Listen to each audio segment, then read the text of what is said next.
everyone, and welcome back to the United Star. And I've got Arpit once again with me here today. Obviously, all of y'all have seen him on the channel before, and he is one of sort of the front runners and leading voices in Indian football at the moment. And he's a fantastic presenter. And yeah, Arpit, welcome back to the channel. It's so wonderful to have you here. Thank you so much. My pleasure to be here again. Always good to be on your channel, and it's always good to be introduced in the manner that you do, man. So Arpit, the introduction was nice. We won the game in the weekend. That was nice. But are things nice at Manchester United right now? So did you just say we won the game at the weekend? I think your emotions have come out. So maybe this is just, maybe it is God's voice coming through you, but I know what you're saying, man. And I'll start with the end of that question. Are things right at Manchester United? No, they aren't. The victory was good, but even in that game, we saw exactly what problems have plagued Manchester United for a while. I don't know what the solution is. I wish I did. And if I said it, people listened to me and they were implemented. I don't know what they are, but definitely things aren't right. At least the morale looked good in terms of the players giving it all. It looked there, like all the players looked like they were up for it. So that's a very good positive for all of us. In terms of slight technical aspects, yeah, we shouldn't have been 2-0 down in that first half. Had we defended better and had we finished better, simple.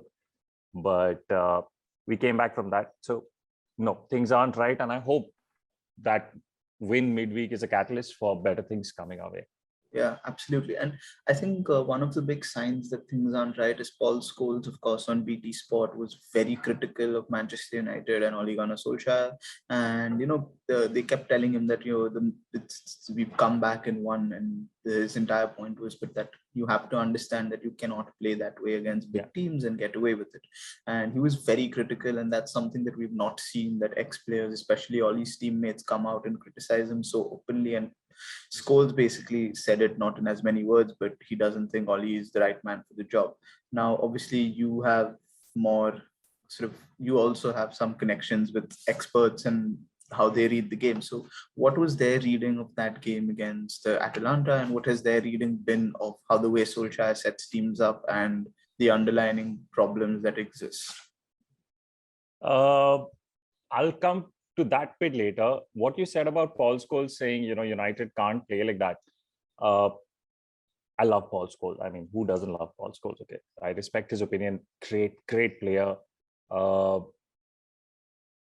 One of the things that Ole Gunnar Solskjaer said to Andy Mitten in our interview, right? It was very interesting. It just got me thinking when Andy Mitten asked him, did you panic? And he said, why should we have panicked? And Andy said, you were 2-0 down. And I don't know if you guys have seen that interview, but I would recommend you watch it. The way Solskjaer answers that, it says, he looks at Andy and he says, you've been supporting this club for a while. You've been watching us. I've, been there for a while. We never panic. And, he went along to explain that it's not a big deal. And I was just thrown back to the United we watched in the early 2000s. Great players, right? I was again reminded of the Champions League final, 99, the victory. If you looked at that final, right, beyond the end, what would you say about that Manchester United team? Great players, undoubtedly great players, but if they lost, you would sit and you would analyze everything wrong with that team and say, yeah, this was wrong, whatever. Outplayed. Made that comeback, they won it. No one talks about, they joke about it, that, oh, the German team's on top for like 90 minutes and then the English team wins it. But no one criticizes it so much. The first game I watched of Manchester United, 2003, Tottenham versus Manchester United. That was the first game I watched. I think I've mentioned it before as a United were down 3-0 at halftime. This is the team that had all those good players that we're talking about, the midfield of the Keanes and the Scholes, the right side of the Beckhams, the good strikers, the good defenders. I don't know. It just got me thinking. The interview got me thinking that honestly, have we thought that we were never like this, that we never trailed at halftime and we never made a comeback? And I'm just thinking, Paul Scholes must have been in so many of those situations himself, Now, in terms of Atalanta, I don't think that's the game we should be thinking about, because Atalanta are a good side. Atalanta on their day can be one of the best sides in the world. So I don't think that's the game that should be criticized the more. For me, it's the preceding 5-6 games which should be open to criticism, because that's where you haven't seen anything. You haven't seen the passion, you haven't seen, the aggression, you haven't seen the talent. Those are the games I would rather think about than this game where, maybe for a few times we were outplayed by Atalanta, who themselves had injury concerns. But overall, when I saw that game, compared to the previous 5-6 games, the games against Villa and West Ham and Leicester, this was a much better game for me. People might disagree with me. Even in the first half, I thought it was still a better game. Now, in terms of your actual questions with regards to what the experts think, I wouldn't say that they're the biggest fans of Ole Gunnar Solskjaer as a manager at United, because primarily they believe that someone in that position should be like, I guess, more authoritative when they speak, and they feel like the changes should be more arrogant, I guess, if I may say that, rather than a little softer. So these are their points of view, and I love Solskjaer as a manager. Like, if he can get 5 bad games and get a performance out of his players like this, there must be something about that guy. If he was that bad and not able to do anything, we would have been run over by Atalanta. So there is a consensus that maybe at Manchester United, because of the size and the magnitude of the job and the responsibility and the attention that comes with it, maybe a personality who's maybe stronger, maybe more outspoken, maybe more definitive sometimes in the way he addresses things, is what some of the people believe. But we've had those personalities before, according to me, and it's not worked. So yeah.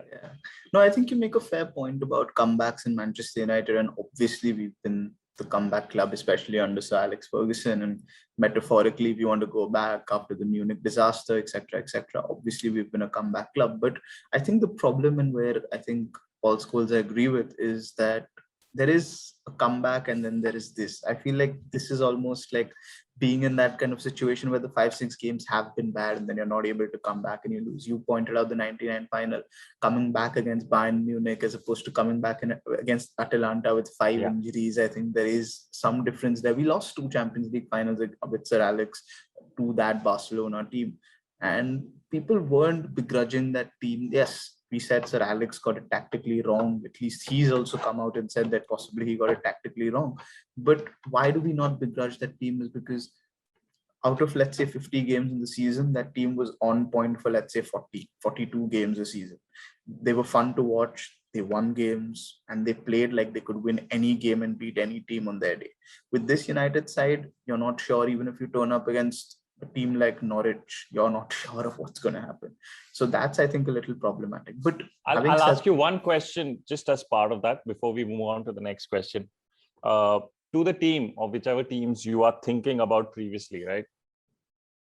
If I ask you a direct question, was their centre-back pairing better, or is the current centre-back pairing better or at par? You mean under Mourinho and Van Gaal, or under Sir Alex? Whichever team you are thinking about right now that they could dominate any team, whichever team you're thinking about, I'm asking. So I think that's interesting. I think, let's say, for example, the teams that had Vidic Ferdinand and lost the Champions League finals, I think that centre-back pairing, I don't think you can say that this one is better. Yeah. Right. Now, I'll ask you about the same case about that midfield, right? Amongst 2 things, and I don't want to sound disrespectful, but amongst two lines. One, the talent, okay? In terms of, like, the one midfielder that pops into my head where I think that, oh my God, if I could just put him on that pitch right now, this team would be so different, is Michael Carrick, right? That midfield to this midfield, if you make a direct comparison. No, for sure. I understand where you're going to, and like obviously that's my point. My point is, do you believe, and you got to ask yourself that, maybe your answer, all our answers would be different. Do you believe that if Ole Gunnar Solskjaer had a Ferdinand, had a Vidic, had a Carrick, had a Paul Scholes, had a Beckham, had a Ruud van Nistelrooy, a Wayne Rooney, do you think he would do worse?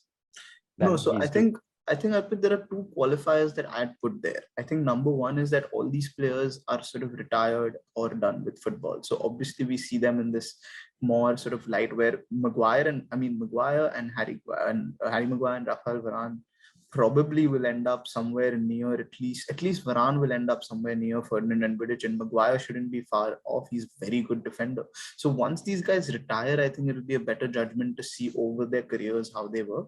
And the second thing is also, you have to consider, you were up against prime Barcelona and you thought you had a chance of winning. That club is probably the best club football team. Don't answer me. Just ask yourself that question. No, I am asking myself another question as well. Yeah. Is this team better than what Mourinho and Van Gaal had? And in my mind, in every parameter, this team is better than what Mourinho and Van Gaal had. And even then, we're not able to win trophies. We're not able to compete. And that is, I think, the question that bothers me most. Because if you would give this team to either one of them with the defense that, for example, United have right now, I think Mourinho or Van Gaal would have done a much better job, leaving aside the obvious flaws of Mourinho in terms of what he did at the club. And I don't want him back, and I'm not making a case for that. But just in terms of sort of what the teams they had and the trophies that they were able to win compared to what Oli has, I think this team is far superior. It is. I agree. It's also quite a coincidence that of all the days we talk about Mourinho probably having this team and defensively being stronger is a day after Roma got hammered 6-1, which is, incidentally, I think he's managed 1,038 games. That's the first time his team has been scored 6 goals against. But he's just angling. He's just angling for the Newcastle job. So. Well, that would be interesting. But no, this team is definitely better, I feel. But Varane is out injured. And while he was there, yes, we were still not that good. I do believe that defensively, though, we are not anywhere close where we should be. And I don't put that on Solskjaer directly, unless Solskjaer is teaching them how to defend, which I would be very surprised if that's the question. I don't know who is teaching them how to defend. Yeah, so I don't that's honestly, they don't need to be taught. Let's be honest, they don't need to be taught how to defend. These guys are like international players. They know how to defend, but I don't know what's happening over there, which is causing us to be so vulnerable. But I wouldn't put that on Ole Gunnar Solskjaer, is what I'm saying. I think as a manager, I think the buck stops with him. But anyway, let's move on to the Liverpool game. And you rightly pointed out, obviously, there was euphoria, excitement. Old Trafford was buzzing once again. We won, we came back. And who else but the Lord Savior himself? Mr. Champions League, Cristiano Ronaldo pops up with a header at Stretford End. So you couldn't script it better going into a Liverpool game almost. So do you think that momentum, that sort of buzz around Old Trafford is enough to carry us through Liverpool? But do you actually think there is enough of a buzz? Has that one win papered over the last 6 weeks? So what is your view? What kind of momentum are we in? From what I've heard from ex-footballers, that sort of win with those sort of stakes does create that buzz. Also, I said this towards halftime and even in the second half when I was watching Atalanta play, and I said it's almost seeming like the Atalanta players are becoming nervous, even though they are 2-0 in the lead. And the only reason that could be true was, apart from the press of United and everything, was just that audience at Old Trafford making that noise, which was pretty amazing to see, because we've seen Old Trafford go quiet and they had enough reasons to be quiet, 2-0 down. But I think they fed off the energy that the players were giving out, where they were just running like mad. So I do think and what I've heard, like I said, from ex-footballers, that one game is enough to create that buzz. It can never overlook, average out what happened in the past 6 games. No, those were really below par performances. This does not make up for it. But in terms of going on into the next match, it's possibly the best preparation you could have had, because had you won 2-0, right? Had it been a comfortable victory and all, it would have been great. This now is the belief that we went down 2-0, it's not a big deal. We'll still do this. So I think it actually feels like you're invincible at that time. Whether it's enough for Liverpool is a different question. Okay, that's Liverpool, the exact question I was coming to. The momentum is great, everything is good, but this Liverpool team look like, I want to say they might be the best team in Europe right now. They're maybe not in the top 3. I disagree. I would have loved to say that, but based on what I saw against Atletico Madrid, especially, they're not. They're a great team. Again, on their day, the best. But that performance against Atletico Madrid was not that great. And yet they came up with a 3-2 win away from home. See, this is where I can express my opinions on my shows. Usually I'm asking for opinions, and I completely avoid giving my opinion or influencing an answer, except if it's like Mohamed Salah is awesome, which is not an influence. Everybody knows he is. But I believe they were very lucky in that match. I was on Twitter while watching the match, and Twitter had just exploded. I don't want to use some of the words that were used there with regards to the referees and all. I thought they were genuinely lucky. 1, they were genuinely lucky. 2, Alisson was stopping everything that was being thrown at him. Alisson was playing really, really well. They made that substitution also. They took off Keita and they brought on Fabinho to make it more sure and be assured in that midfield. Atletico were down to 10 men, and yet Liverpool looked very vulnerable at times. So based on those 2 performances, I would say I feel better as a Manchester United fan after Wednesday night. I feel like, okay, last week I felt after that Leicester loss and after what Liverpool did, I thought, ye to 7-0 harenge next week. Because of the 2 matches I've seen midweek, maybe it's not 7-0 now, but yeah, it's Liverpool, man. If they turn it on, I mean, like you said, they are amongst the top 3. If they turn it on, they're the best in the world. So then how do you, play against the best in the world when you on your day are not the best in the world? Yeah. And Arpit, you obviously pointed out 2-3 reasons, which I absolutely agree to what happened in the Atletico Madrid game, but you forgot one reason is Mo Salah is inevitable. How do you stop that man with our defense? Because you don't. I don't know if you'll agree with me on this. I don't know if you'll agree with me on this, but he is probably the best player in Europe right now. The way he's playing, the goal he scored against Man City, the back it up with the goal he scored against Watford. He's a man on a mission who wants to win the Ballon d'Or the next year, is what I can say. So he is, how do you stop definite? No, you don't. Honestly, like when I look at United's defense and obviously we'll have to see who's protecting them in that match. I would assume it has to be Fred and McTominay. Obviously. I would be very surprised if it's different. Hopefully nothing happens to change that. Against Leicester, I tweeted during the game when I saw the team and I said, wait, Pogba and Matic, and I tweeted with, it was like a jiffy where this UFC fighters coming out with pads, and I said, David De Gea, when he knows that when Matic and Pogba are shielding his defense. So I assume it'll be these guys, but even with them, honestly, like you said, against Manchester City, Watford, a lot of people will say compared to Manchester City is a not as awesomely talented team, but Manchester City, if you can do that, and then you look at a Manchester United team with its defense and the midfielders, the word you used, inevitable, is perfect. Like, he's going to score. I mean, he's going to score. It's how much can David De Gea honestly stop, and how much can our forwards then contribute and not let Liverpool have that many opportunities. Because if you give Salah an opportunity, oh man, those 2 goals are just, you as a United fan don't obviously like Liverpool, but when you see those goals, there's no way you can dislike those goals and dislike Mo Salah for the talent he possesses. So yeah, I don't think we're gonna stop some of the hate and sort of Salah gets, and some of the things that like people are biased and don't want to recognize how good he is.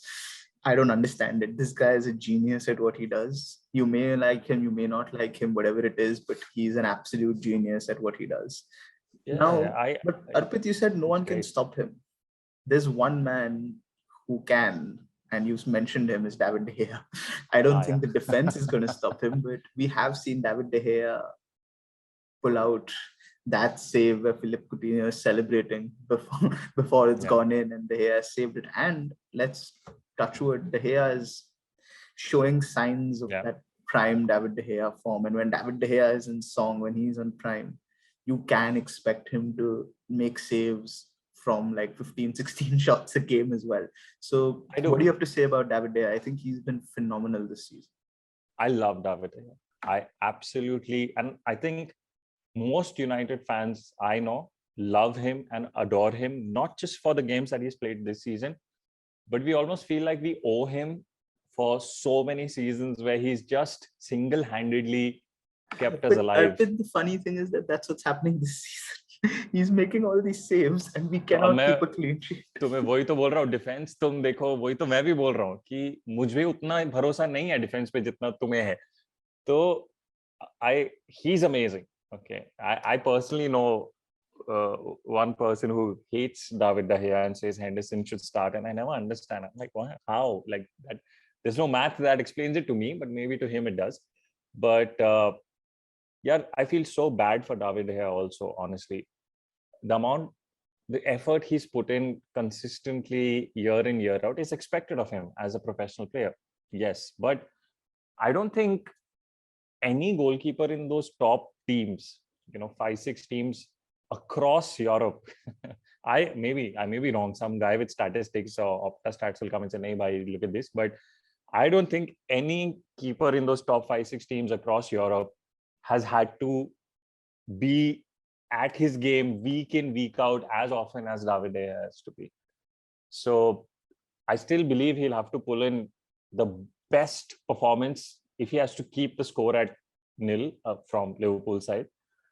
Though I wouldn't blame him if he concedes 2 or 3, man. Like I'd be like, if he has conceded, you can't blame him. The only player, Arpit, I'll tell you, was faultless in this season till now is David De Gea. I do not think he's made any mistake or half an error also that has led to a goal. And I feel so sad for him because of exactly what you said, is because he lost his form and at that time the defense was doing well. He's regained his form and the defense isn't doing well. And when he was in the prime, or maybe his prime is yet to come, hopefully, and maybe the peak that we saw, the defense wasn't doing well. Can we just have a moment where David De Gea is doing well and the defense is also doing well and the midfield is also working? Is that too much to ask for? Maybe it is. But another big positive.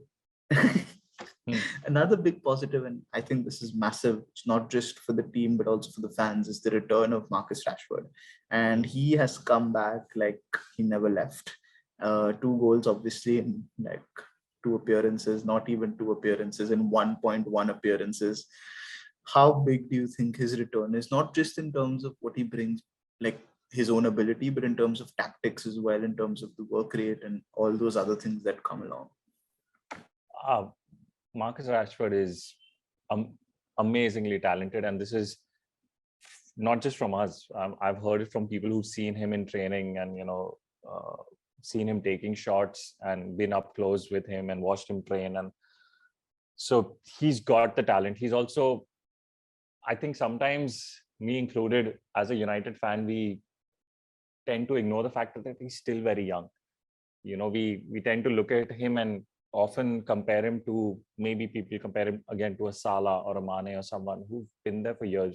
People who forget that when Salah was young, he was actually not playing for one of the biggest clubs in England because they didn't think he was good enough and they sent him away. So in those terms, Marcus Rashford is incredibly talented. On that left side, he gives us incredible pace. I don't know, during that match, I just felt like at some points he was probably still off the pace. So I'm hoping what you said, that as if he never left, I hope that's not true, because I hope he just increases that a little bit. There was that one-on-one chance, which I feel like, the Rashford from last year and the year before would have just left the defender like 15 feet behind.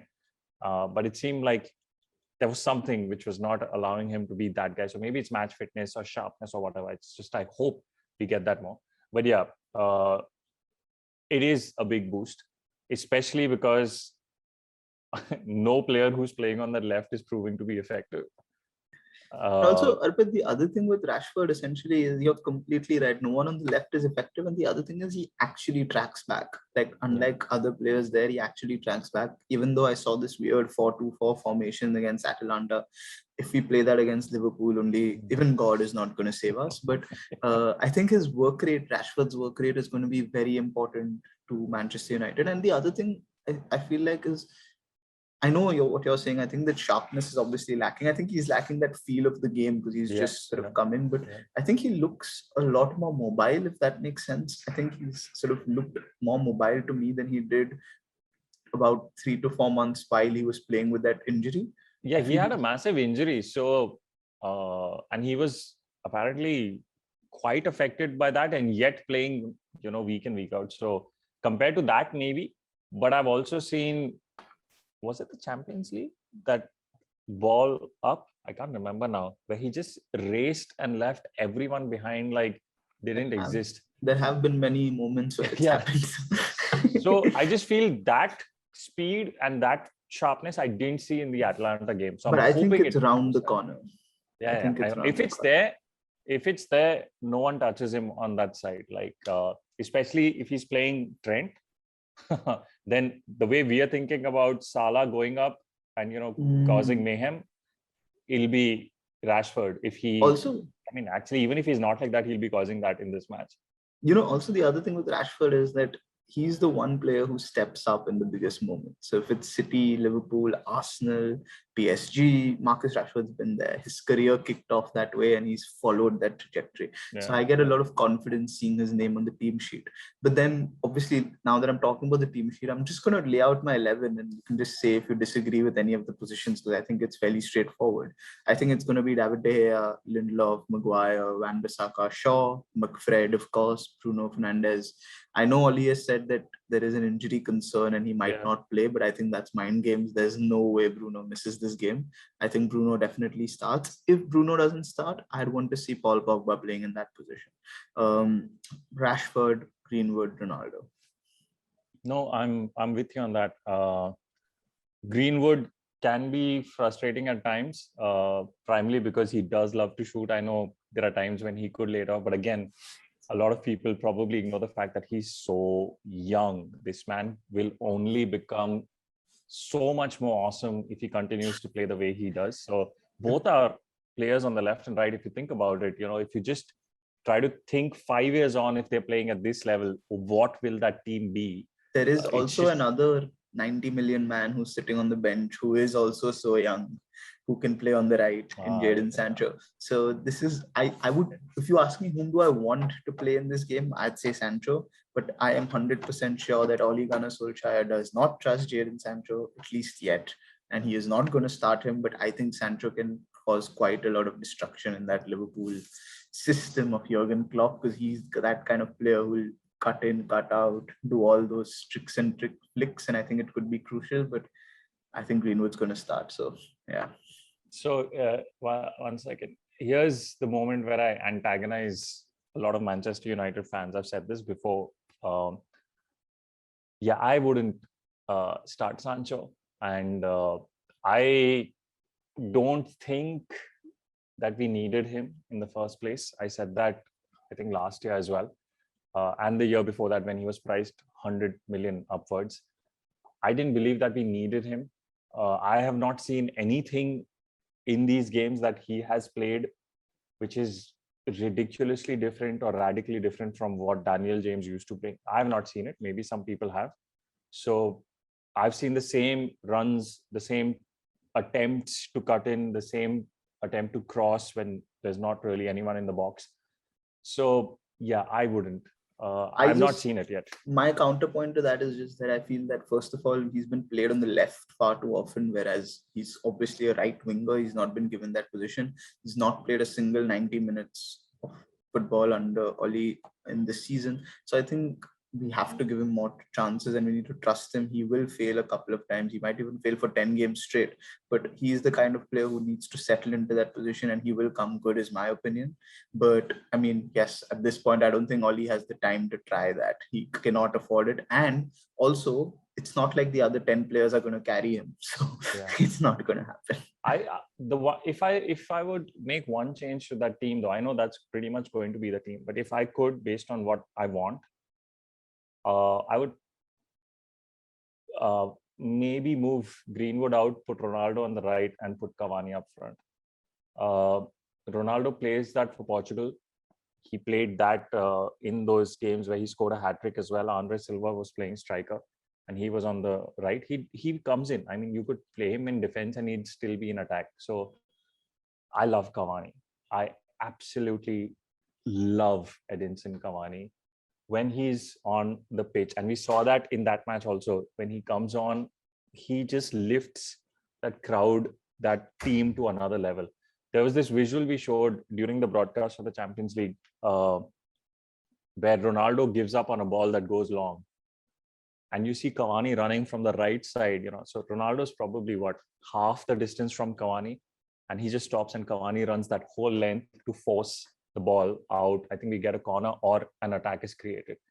So I love Cavani. So if there was one change I would make, that's the one I would make. I absolutely agree with you. And I've been thinking a lot about how we can include Ronaldo and Cavani both in the team with Rashford. I think that gives us the balance between work rate and goal scoring as well, because let's not forget, Cavani is one of the best goal scorers of the last decade. So if you have Rashford, Ronaldo and Cavani, and if you're not scoring, then we know who the problem is, but I'm not going to say it. And then halfway through the match, I would bring on Jadon Sancho if we needed it. And Mason Greenwood.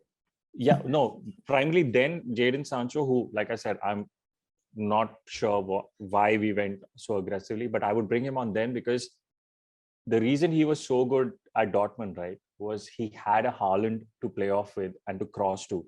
80% of the times when our wingers are ahead, there's no one to cross the ball to.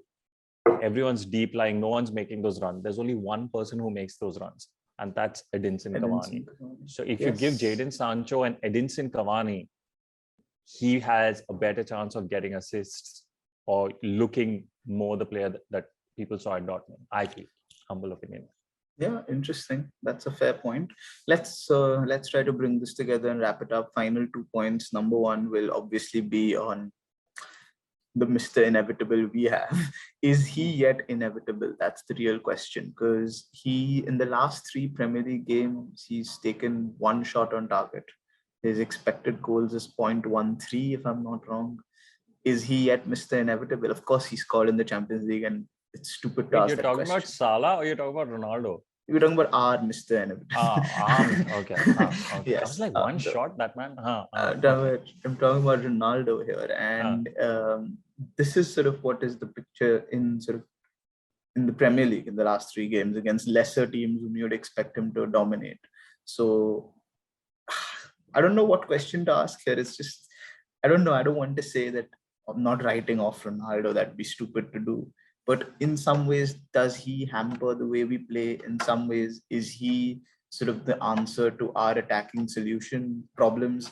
How do you see him? Because obviously he's got us 6 points in the Champions League. But I don't. So we did this poll in the Champions League as well, where we asked what the problem with Manchester United is. And it was the midfield, it was Ole at the wheel, it was something else. And the 4th point was Ronaldo in the starting 11. 57% voted for Ronaldo in the starting 11. On Twitter, apparently there was this group who I said, let's go and vote for Ronaldo so that we, bias this poll. I don't know how much it worked, but basically that was the end result. 57% saying Ronaldo in the starting 11 is the problem. I disagree. I completely disagree. I don't think that's the first fix that is necessary in this team, especially because he's getting the goals. Yeah, he doesn't press as much as maybe a young striker would and all that. But that brain and that talent that you have there is not the reason this team is not doing well. If you shore up that defense, no one asks this question. If you shore up that midfield, no one asks this question. Our problems are not in the attack right now. Let me say this, Arpit. If you shore up the manager, no one asks this question. No, man. I love Ole Gunnar Solskjaer. And I mean, yeah, there are matches where we've looked really dull, but then there are some matches where we look scintillating.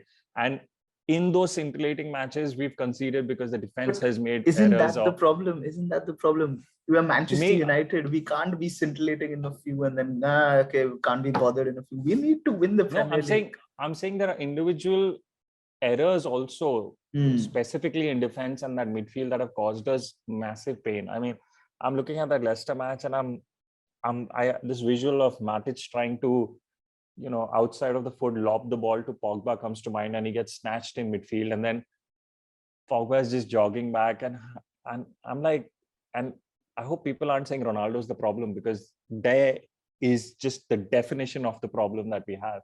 And even after getting robbed, you just see goal.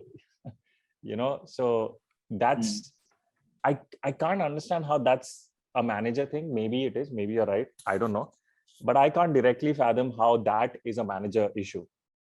So I had said this in last season for Chelsea, that they've strengthened every position apart from one, and that's the manager. And obviously we saw what happened when the manager left and someone who knew what he was doing came in. I absolutely love Ole Gunnar Solskjaer. I have nothing against him. It's just that I feel like he's done a great job as well to stabilize a team that was dysfunctional. But you have to ask the question, if you're asking the question, is the defense good enough to win? If the midfield is good enough to win, if Martial was good enough to win or not, then you have to also ask if Ole is good enough or not. That's my limited point. No, fair enough. We are fans. We can ask these questions. Let's just bring this back to Ronaldo for a second. I agree with you. I mean, he needs the service. He's not 18. He's not going to dribble the length of the pitch and score a goal. He might do it once, and if he does, that'll be the end of it. But if he needs the service, there is no service. Against Liverpool, do you think it actually suits us a little more because we can sit back and we don't have the ball? So, I mean, it's easier to find that ball to Ronaldo, a long pass or something of that sort, more direct football, rather than having to build the game up. Do you think this game suits Ronaldo more than some of the smaller games where we're not able to build it up and get the ball to him? Here, he just has to stand, make the run off Van Dijk, and maybe Lindelof will pass it to him. You say make the run off Van Dijk as if that's one of the simpler things in life to do. I think that's one of the hardest things in life to do in football, again, according to me. So no, I don't think it's simpler in that respect. I also don't think that if there was a foot race that Ronaldo would outrun Van Dijk every time. I don't think so, because Van Dijk is really fast.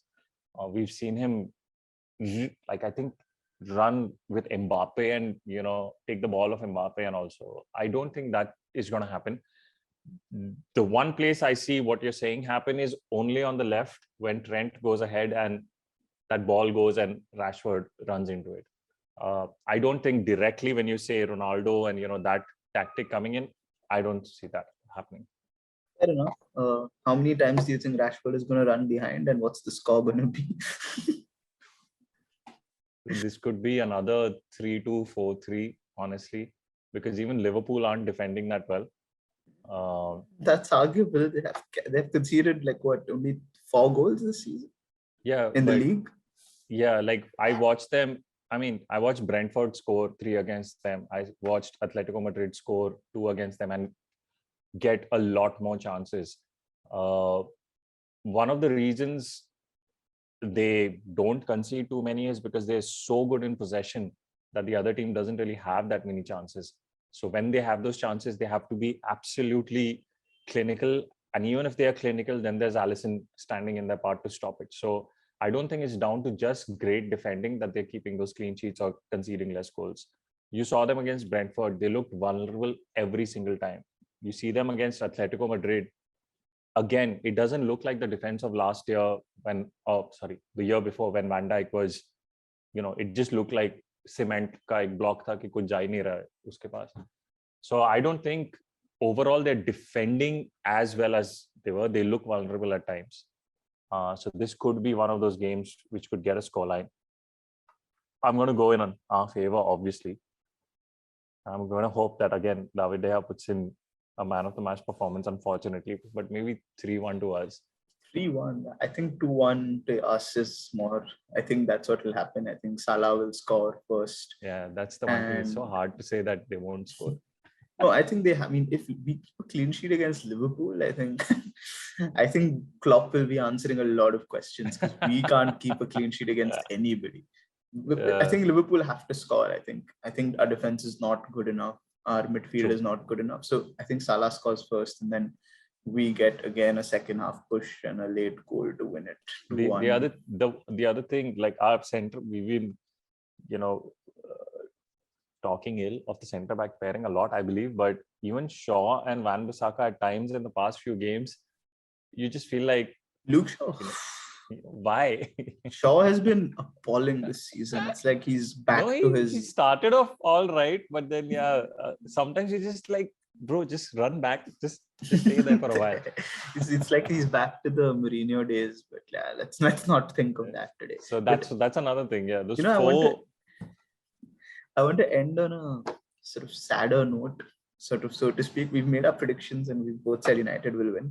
You mentioned the conceded goals. I'll tell you, they conceded 2 against City. They conceded 1 against Chelsea. They conceded against Brentford. They conceded 3 against 3, and they conceded 2 against Atleti.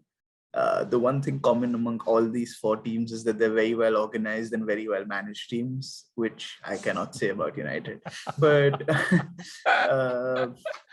okay. Thank you so much, Arpit, for joining us. It's been a pleasure as always. And obviously, I mean, there are some fans out there who want United to lose, so Oli gets the sack. I think you all should stop supporting the club. That's all I can say. If you go into any game wanting Manchester United to lose, you have your priorities heavily misplaced. I do not care who the manager is. I do not care who's the starting 11. Even if losing that game means that we get a better draw in the Champions League for the next round, I cannot go in a game wanting us to lose. That's not the mentality of this club. That shouldn't be the mentality of any of our fans. So if anyone's going out there wanting us to lose, so some manager gets sacked, you've got your priorities misplaced. The club is above all.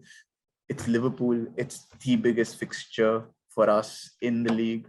We have to win. 2-1. Arpit says 3-1. We are confident. We are hopeful. We'll dream once again on Sunday, and hopefully we'll win. Thanks for watching. Subscribe to the channel. 1 second. Before you finish and say thanks, let me just say, for all those fans who are saying we should lose that match, listen, losing to Liverpool honestly won't raise that many eyebrows. They are one of the best teams in the world. So pray that we win that match. And then if you want your way, lose against some other team. At least against Liverpool, let's just hope that I will qualify and say that you shouldn't be thinking to lose any game. Let's just not. You can hope for a horrible performance for 90 minutes and yet a 1-0 victory at the end. I am all for that. But let's not go in with the mentality of losing at all. So on that note, thanks for watching, and we will see you soon. Bye-bye.